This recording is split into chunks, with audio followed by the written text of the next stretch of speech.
करेंगे इस वक्त की बड़ी खबर का। पंडित दीनदयाल उपाध्याय की आज पुण्यतिथि है। पीएम मोदी ने श्रद्धांजलि दी है, ट्वीट कर श्रद्धांजलि दी है। गृहमंत्री अमित शाह ने भी श्रद्धांजलि दी है। तो आज पंडित दीनदयाल उपाध्याय की पुण्यतिथि के मौके पर पीएम मोदी ने उन्हें याद किया, गृहमंत्री अमित शाह ने भी उन्हें याद किया, ट्वीट कर श्रद्धांजलि दी है दोनों ने ही। तो ये बड़ी जानकारी इस वक्त मिल रही है। पंडित दीनदयाल उपाध्याय जी की पुण्यतिथि के मौके पर आज सभी उनको याद कर रहे हैं, उनको मानने वाले, उनको चाहने वाले। प्रधानमंत्री मोदी ने भी, गृहमंत्री अमित शाह ने भी ट्वीट किया है और श्रद्धांजलि दी है। पंडित दीनदयाल उपाध्याय जी को उनकी पुण्यतिथि पर देश भर के अपने परिवारजनों की ओर से शत शत नमन। ये पीएम मोदी का ट्वीट।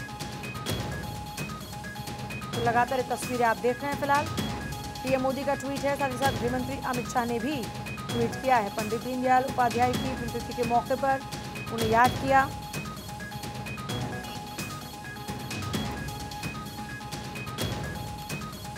पीएम मोदी ने श्रद्धांजलि दी, गृहमंत्री अमित शाह ने भी ट्वीट किया है।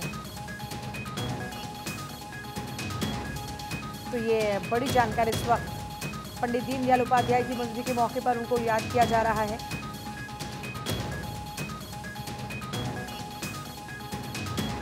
और ये जेपी नड्डा ने भी ट्वीट किया है और बाकायदा एक तस्वीर भी साझा की है। गृहमंत्री अमित शाह ने भी श्रद्धांजलि दी है। ये देखिए जेपी नड्डा का ट्वीट, जिसमें उन्होंने बाकायदा एक तस्वीर भी साझा की है। दीनदयाल उपाध्याय की आज पुण्यतिथि है और उनसे जुड़ी कई रोचक बातें। देखिए, संदिग्ध परिस्थिति में उनकी मौत हुई थी। 11 फरवरी 1968 को वाराणसी के पास मुगलसराय जंक्शन पर लावारिस हालत में उनका शव मिला था। उनकी संदिग्ध परिस्थिति में मौत का रहस्य कभी सामने नहीं आया। जिन लोगों को उनकी हत्या के लिए सजा सुनाई गई थी, उनके बारे में कहा गया था कि उन्होंने चोरी की थी, लेकिन इससे शायद ही कोई संतुष्ट हुआ हो और उनकी मौत एक रहस्य ही बनकर रही। बाद में जनसंघ के एक वरिष्ठ नेता ने उनकी मौत को राजनीतिक हत्या तक करार दिया था। पंडित दीनदयाल उपाध्याय का जन्म 25 सितंबर 1916 को नागदा, मथुरा के एक ब्राह्मण परिवार में हुआ था। यह स्थान आज पंडित दीनदयाल धाम के नाम से जाना जाता है। सीकर में उनके माऊ मामी ने उनके पालन पोषण की पूरी जिम्मेदारी को उठाया। कानपुर में बीए और आगरा में अंग्रेजी साहित्य में उन्होंने एमए की पढ़ाई की। 1937 में उन्होंने राष्ट्रीय स्वयंसेवक संघ का महासचिव उनको बनाया गया और 1952 में उन्हें जनसंघ का महासचिव बनाया गया। जनसंघ के संस्थापक श्यामा प्रसाद मुखर्जी ने एक बार कहा था कि मुझे 2 दीनदयाल दीजिए, मैं भारत का चेहरा बदल दूंगा। कहा जाता है कि देश को कांग्रेस का बेहतर विकल्प देने के लिए राम मनोहर लोहिया और पंडित जी ने मिलकर काम करना शुरू किया और जिस साल पंडित जी जनसंघ के अध्यक्ष बने, उस साल पहली बार ऐसा हुआ कि भारत के राज्यों में कांग्रेस की सरकारें बनने की प्रक्रिया शुरू हो गई। अगर उनके विचारों की बात की जाए तो दीनदयाल उपाध्याय का राजनीतिक दर्शन एकात्म मानववाद की अवधारणा पर आधारित था, जिसे वो जन जन तक फैलाने में सफल भी रहे। और चुनाव जीतने की बजाय अपने राजनीतिक दर्शन को लोगों के बीच ले जाना वो चाहते थे, ताकि वो अन्य राजनीतिक दलों से अपनी एक अलग और स्पष्ट पहचान बना सके।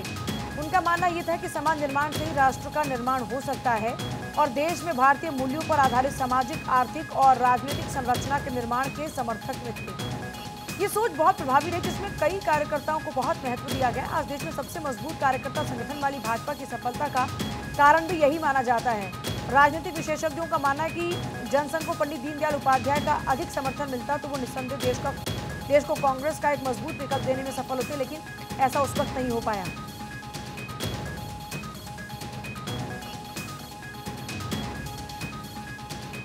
तो भारत की आज़ादी के बाद इतिहास में आमतौर पर सत्ताधारी दल के नेताओं के योगदान का जिक्र ज्यादा होता है, लेकिन कई नेता ऐसे भी थे या ऐसे भी रहे जो विपक्षी पार्टी में रहकर भी खासा प्रभाव छोड़ते हैं। भारत में जब भी भारतीय जनसंघ या भारतीय जनता पार्टी की सरकार होती थी तो पंडित दीनदयाल उपाध्याय का जिक्र अक्सर हुआ करता था। 11 फरवरी उनकी पुण्यतिथि है और कई लोग उन्हें बीजेपी का गांधी भी कहते हैं। दार्शनिक और विचारक के रूप में प्रसिद्ध पंडित दीनदयाल भारतीय जनसंघ के सह संस्थापकों में से एक थे और उनके बारे में ये भी कहा जाता है कि उनकी असामयिक मृत्यु के कारण देश में बड़ा बदलाव नहीं हो पाया था।